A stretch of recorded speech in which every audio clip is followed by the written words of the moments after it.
کہ حضرت عمر فاروق اعظم گھر کا آدھا سامان لے آئے، حضرت ابو بکر صدیق جب آئے تو گھر کا پورا ہی سامان لے آئے، اور سلے ہوئے کپڑے بھی لے آئے، اور 2 چادریں لے لیں، ایک باندھ لی ایک اوپر اوڑھ لی، اور بٹنوں کا کام جو ہے نا وہ کانٹوں سے لیا، ہاں بوری کا ہو یا جو بھی ہو، 2 چادریں تھیں برن۔ تو اس وقت کپڑے اسی طرح موٹے ہی بنتے تھے، بریک کپڑے کم ہی ہوتے تھے، کھدر کے کپڑے ہوتے تھے نا تو وہ موٹے ہی بنتے تھے جیسے بوریاں ہوتی ہیں، ٹھیک ہے نا۔ تو کپڑا جو ہے یمنی اچھا کپڑا ہوتا تھا، کیونکہ یمن میں کپاہ ہوتی ہے نا، تو کپاس سے کپڑا یمن میں بنتا تھا، تو برد یمانی مشہور ہے، حضور برد یمانی بھی لیتے تھے، یمن کی بنی ہوئی چادر۔ اور ایک وہ ہوتی ہے مخطط جو ہے نا وہ یہ والی ہوتی ہے کہ اس کا خط بنا ہوتا ہے، یہ دیکھو اس کو کہتے ہیں خط، تو اس کو مخطط کہتے ہیں۔ تو وہ پیر میر علی شاہ صاحب نے اس کا ذکر کیا، کہتے ہیں لاہو مختو مخطط برد یمن، یمن کی بنی ہوئی چادر، برد کہتے ہیں، بردہ چادر کو کہتے ہیں نا، کہتے ہیں لاہو مختو مخطط برد یمن، من بھاوری جھلک دکھلاؤ سجن، اوہا مٹھیاں گالیاں لاؤ میٹھن، جڑیاں ہمراہ وادی سن کریاں، جڑیاں ہمراہ وادی سن کریاں۔ پیر میر علی شاہ صاحب کو پتہ کیا بات کی تھی حضور نے؟ آپ جا رہے تھے مکے سے مدینے کی طرف، تو اس وقت سفر بڑا مشکل تھا، اب تو 5-6 گھنٹے میں بندہ مدینے پاس پہنچ جاتا ہے، بلکہ لاسٹ ٹائم جب ہماری حاضری ہوئی ہے، دعا کرو بار بار ہو، تو ایسے ہی نکلے ہیں تو تھوڑی سی آنکھ لگ گئی ہے، تو نکلے تو کیا یار مکے سے مدینے کے درمیان تو کوئی اتنا بڑا شہر نہیں تھا، اتنی بلڈنگیں، یہ کون سا شہر ہے؟ تھوڑی دیر ہوئی تو مسجد نبی کے منار نظر آنے لگ گئے، میں نے کہا اتنی جلدی پہنچ گئے بھائی۔ تو معلوم ہوا کہ حاجیوں کی چیکنگ ذرا زیادہ ہوتی ہے تو عمرے والوں کی کم ہوتی ہے۔ پہلی دفعہ ہم حج میں گئے تھے نا تو جگہ جگہ کوئی ہمارے پاسپورٹ چیک ہو گئی، ہاں جی، تو اس میں ایسا ہوا کہ اللہ اکبر، تھوڑی دیر آنکھ میں اونگ لگی تو اس کے بعد دیکھا تو مدینے آ گئے، ہاں جی، جب مسجد نبوی کے مینار نظر آئے اللہ کی رحمت کے۔ اس وقت سفر بڑا مشکل تھا، جس دور میں پیر میر علی شاہ صاحب نے کیا نا، اس دور میں سفر بڑا مشکل تھا، تو تھکاوٹ ہوئی تو ایک ہمراہ وادی آتی ہے، وادی ہمراہ، وہاں پر رات کو قافلے نے پڑاؤ کیا، اونٹوں پر سفر ہوتا تھا، قافلے نے پڑاؤ کیا بھی رات یہاں گزارو صبح سفر کریں گے، تو تھکاوٹ کی وجہ سے نا عشاء کی پہلی 4 سنتیں آپ نے نہ پڑھی۔ ویسے بھی مسافر تھے، مسافر پر تو ویسے ہی معافی ہے، فرض 2 ہو جاتے ہیں اس پر، فرض بھی اس میں کیا ہو جاتے ہیں، آدھے ہو جاتے ہیں نا، جو 4 فرضوں والی نماز ہے ظہر عصر اور عشاء، ظہر اور عصر عشاء کے 4 فرض کتنے پڑھے جاتے ہیں؟ 2 فرض پڑھے جاتے ہیں، تو وہ آپ نے سنتے بھی رہنے دیں، اگلی 2 سنتے پڑھ لی، لیکن پہلی 4 سنتے ہوتی ہیں وہ چھوڑ دی، مسافر کو ویسے ہی اجازت ہے۔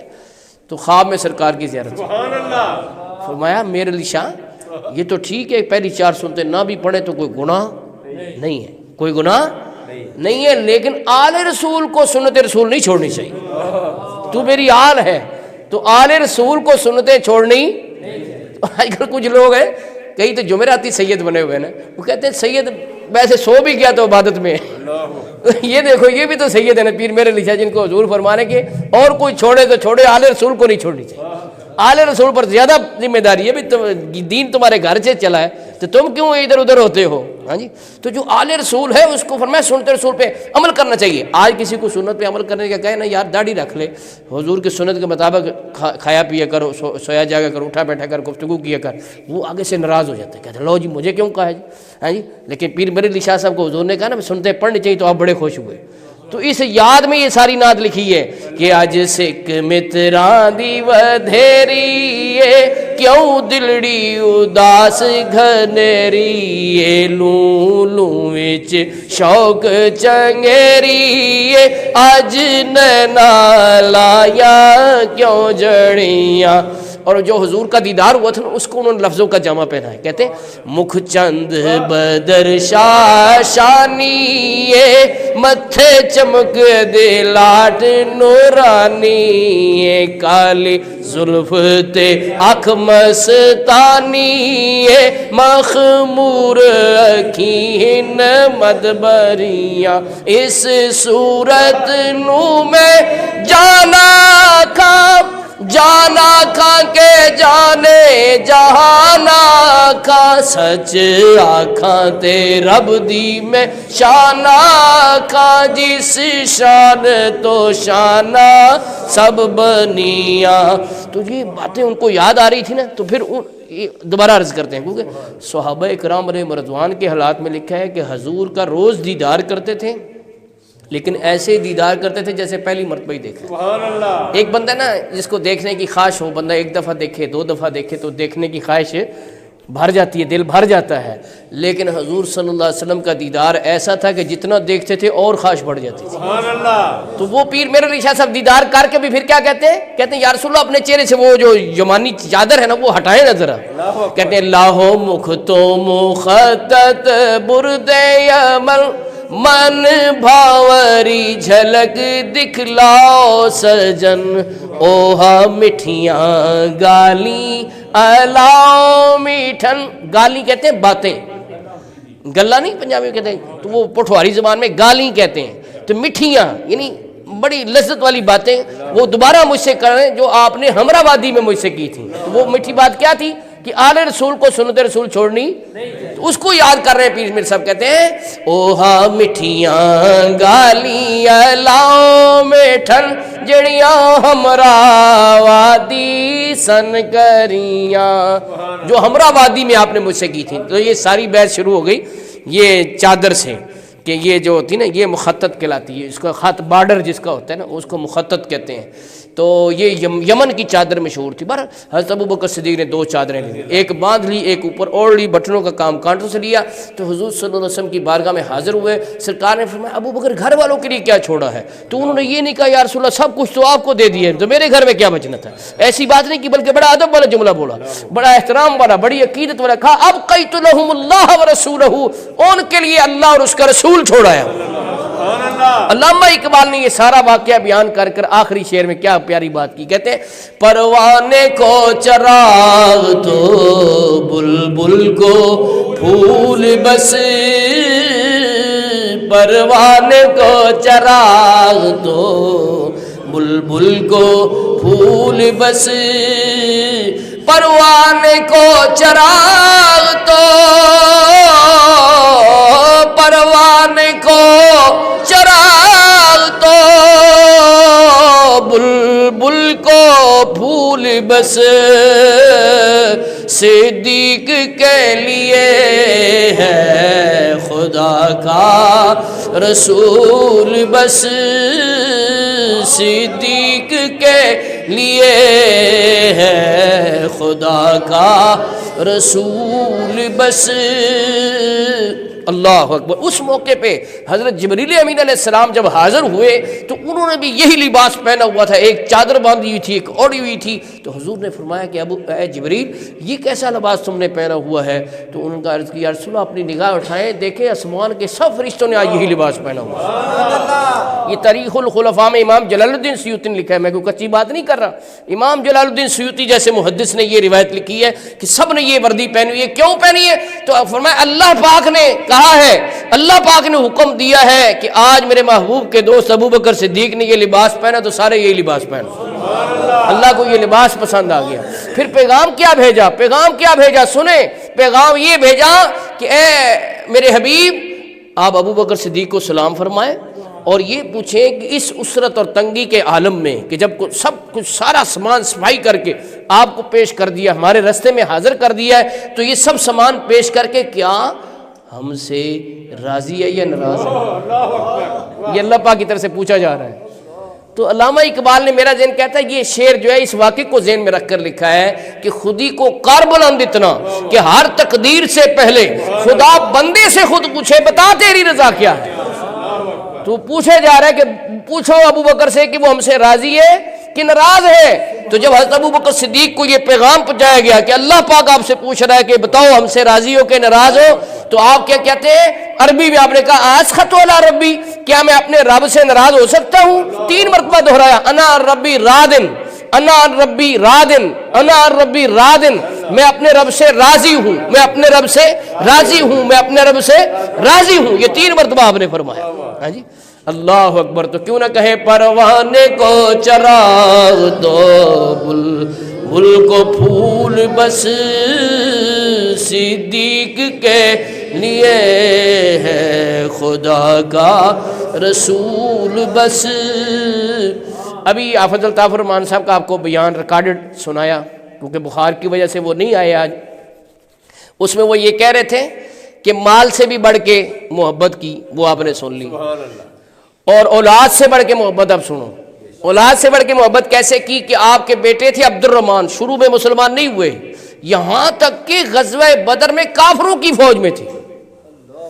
حضرت عبد الرحمان بعد میں مسلمان ہو گئے تھے, لیکن اس وقت غزوہ بدر میں کفار کی فوج میں تھے. اس لیے تو غزوہ بدر کو یوم الفرقان کہتے ہیں. کفر و اسلام کا پہلا مارکہ ہے کہ اس سے پہلے عرب میں لوگ قبیلے کی جنگیں لڑتے تھے, برادری کی جنگیں لڑتے تھے. یہ پہلی جنگ ہے جو دین کی بنیاد پر لڑی گئی, کہ ادھر بھی رشتہ دار ہیں ادھر بھی رشتہ دار ہیں. کہ حضرت ابوبکر صدیقی سے لشکر میں ہے تو بیٹا کفار کے لشکر میں ہے. تو جب مسلمان ہو گئے نا, اور یہ بھی میں چلتے چلتے آپ کو بتا دوں کہ یہ صحابہ اکرام میں منفرد اور واحد اعزاز حضرت ابوبکر صدیق کا ہے, جن کی 4 پشتیں صحابیت کے شرف سے مشرف ہیں. کتنی پشتیں؟ 4 پشتیں صحابیت کے شرف سے مشرف ہیں. آپ کے والد صحابی, آپ خود صحابی, آپ کے بیٹے صحابی, آپ کے پوتے صحابی. 4 پشتیں کسی صحابی کی یہ شرف حاصل نہیں کر پائی جو آپ نے حاصل کی ہے. ہاں جی, تو جب مسلمان ہو گئے نا, تو ابا جی کو پرانی یادیں تازہ کرتے ہوئے کہ ابا جی آپ کو وہ یاد ہوگا کہ غزوہ بدر میں کافروں کی فوج میں تھا, آپ اسلامی فوج میں تھے. تو تلوار چلاتے چلاتے نا ایک وقت ایسا آیا کہ آپ میری تلوار کے وار کے نیچے آ گئے. تو قریب تھا کہ آپ کی گردن میں اڑا دیتا. تو تلوار ایسے چلا رہا تھا نا زور زور سے, تو میں نے جلدی سے روکی آپ کو دیکھ کر کہ آپ میری تلوار کے وار کے نیچے آ گئے ہیں. آپ تو میرے والد ہیں, آپ نے مجھے پالا پوسا ہے. تو اس بات کو دھیان میں رکھتے ہوئے میں نے تلوار کا وار ایسے روک لیا اور آپ کو میں نے قتل نہیں کیا. تو حضرت ابوبکر صدیق نے پتہ کیا فرمایا؟ فرمایا بیٹے تو نے تو مجھے اس جنگ میں چھوڑ دیا نا باپ سمجھ کے, لیکن خدا کی قسم اگر اس جنگ میں تو میری تلوار کے وار کے نیچے آتا نا تو میں نے نہیں دیکھنا تھا میرا بیٹا ہے, بلکہ میں نے دشمن رسول سمجھ کے گردن اڑا دینا. یہ حضرت ابوبکر صدیق کی محبت ہے. ہاں جی, جان سے بڑھ کے محبت. تو غار ثور آپ نے دیکھ لیے کہ پاؤں پہ سانپ ڈستا ہے تو آپ اس ڈنگ کو برداشت کرتے ہیں. دیکھو میں نے پہلے بھی بتایا تھا کہ عرب میں سانپ نکلتے رہتے تھے, پہاڑی علاقوں میں ہوتے ہیں, صحراؤں میں ہوتے ہیں, پہاڑوں میں غاروں میں ہوتے ہیں سانپ. تو سانپ نکلتا مار دیتے, یہ تو مارتے رہتے تھے وہ. لیکن آپ ہیلے نہیں. کتابوں میں لکھا ہے لم یتحرک, حرکت نہیں کی. کس خیال سے؟ کہ حضور آرام فرما رہے ہیں, تو جان جاتی ہے تو چلی جائے, حضور کی نیند میں خلل نہ ہے. مولا علی نے حضور کی نیند پر نماز عصر قربان کی تھی, اور حضرت ابوبکر صدیق نے حضور کی نیند پر جان قربان کر. جی اعلیٰ حضرت نے اس سے نتیجہ یہ نکالا, کہتے ہیں مولا علی نے واری تیری نیند پر نماز, مولا علی نے واری تیری نیند پر نماز, اور وہ بھی عصر سب سے جو اعلیٰ خطر کی ہے. صدیق بلکہ غار میں جان اس پہ دے چکے, اور حفظ جان تو جان فروز غرر کی ہے. ہاں تو نے ان کو جان انہیں پھیر دی نماز, پر وہ تو کر چکے تھے جو کرنی بشر کی ہے. ثابت ہوا کہ جملہ فرائض فروع ہیں, اصل اصول بندگی اس تاجور کی ہے. کہتے سارے اصولوں کی اصل حضور کی اطاعت و فرمانبرداری ہے. کہ دیکھو ایک نے نماز قربان کر دی, ایک نے جان قربان کر دی حضور کی نیند پر, کہ ان کی گود میں سر رکھ کر حضور آرام فرما رہے تھے. تو آنکھ نہ چغلی کھا جاتی ہے, آپ نے زبان سے بولے نہیں اور جسم سے ہلے نہیں, لیکن آنکھوں سے آنسو ٹپکے, اور حضور کے چہرے کو انہوں نے چوم لیا. حضور بیدار ہوئے. حضور پہلے ہی بیدار تھے, لیکن یہ عشق کا ایک امتحان ہونا تھا نا. فرمایا ابو بکر کس بات نے تمہیں رلایا؟ عرض کی یا رسول اللہ لدغت, مجھے سانپ نے ڈس لیا ہے. تو حضور نے فرمایا ادھر ایڑی لاؤ. ایڑی سامنے کی تو لعاب دہن پاک لگایا, سانپ کاٹے کا اثر ختم. ہاں جی, آج جو عام آدمی ہے اس کے تھوک میں وبا ہے, اس کے تھوک میں کیا ہے؟ بیماری ہے, وبا ہے. اور حضور کے لعاب دہن پاک میں شفا ہی شفا ہے، شفا ہی شفا ہے، شفا ہی شفا ہے۔ تو اس کی برکت سے اللہ سارے بیماروں کو صحت دے دے۔ یہ لعاب دہن پاک کے ذکر کی برکت سے اللہ حاضرین میں سے اور جو غائب ہیں ان سب کو شفا کاملہ و عاجلہ عطا فرما دی۔ ہم دعا کرتے ہیں سب کو ہو آمین۔